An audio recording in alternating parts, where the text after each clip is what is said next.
Le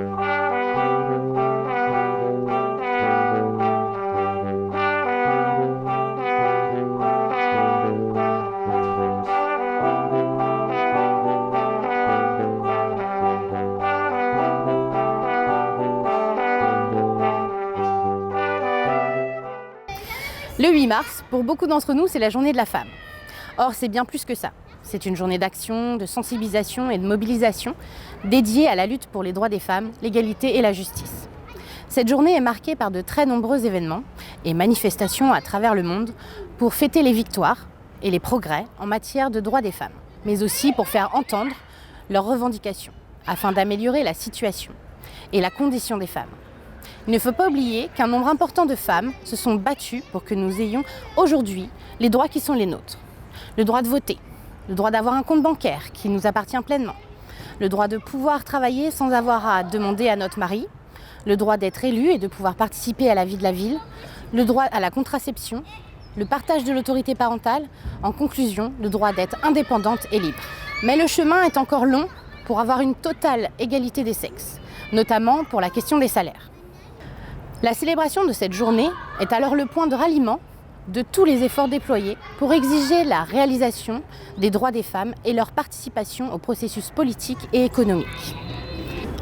La lutte contre toutes les formes d'inégalité est au cœur de nos préoccupations. Ainsi, après avoir été conseillère municipale déléguée à la petite enfance au mandat précédent, Monsieur le maire m'a confié la délégation dédiée à l'égalité femmes-hommes qu'il a lui-même créée en septembre 2018. Pour la structurer, la ville a choisi d'adhérer au centre Hubertine Auclair, le centre de ressources francilien pour l'égalité femmes-hommes, qui permet de bénéficier d'un accompagnement concret dans la définition et la mise en œuvre de ces actions. La ville a aussi rejoint l'Observatoire des violences faites aux femmes de Seine-Saint-Denis, qui regroupe les acteurs qui œuvrent à l'échelle du département. La ville s'est engagée dans une démarche innovante en signant le 4 juillet 2019 la Charte européenne pour l'égalité femmes-hommes dans la vie locale. Elle engage la ville à utiliser ses pouvoirs et ses partenariats en faveur d'une plus grande égalité des sexes pour toutes et tous. Enfin, depuis la rentrée 2019, toutes les écoles ont été équipées par la ville de mallettes pédagogiques d'éducation à l'égalité femmes-hommes. Tous ces moyens mis en œuvre permettront une meilleure visibilité du travail qu'il faudra engager par la suite. Un plan d'action en découlera afin de mieux fixer nos objectifs pour une ville féministe. Nous cherchons à sensibiliser les Gervaisiennes et Gervaisiens pour les éclairer sur les inégalités persistantes. Parmi la population en emploi, les femmes sont plus diplômées que les hommes. Pourtant, pour presque tous les niveaux de diplôme, les hommes sont plus rémunérés. En effet, les femmes perçoivent en moyenne une rémunération inférieure de 28,5% à celle des hommes.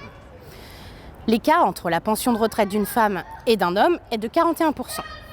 Les femmes consacrent 1h30 de temps supplémentaire par jour que les hommes aux tâches domestiques.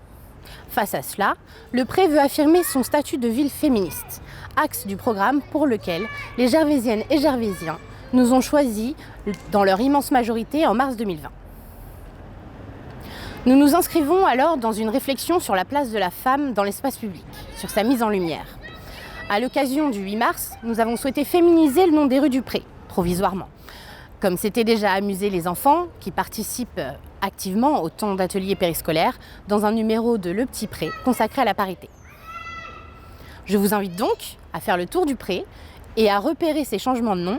N'hésitez pas à les photographier et à les partager. Vous vous apercevrez que le choix des noms de rues n'est pas anodin pour cette année. Cette valorisation de la femme dans l'espace public, on va également l'ancrer de façon plus pérenne avec le très prochain conservatoire de musique et de danse.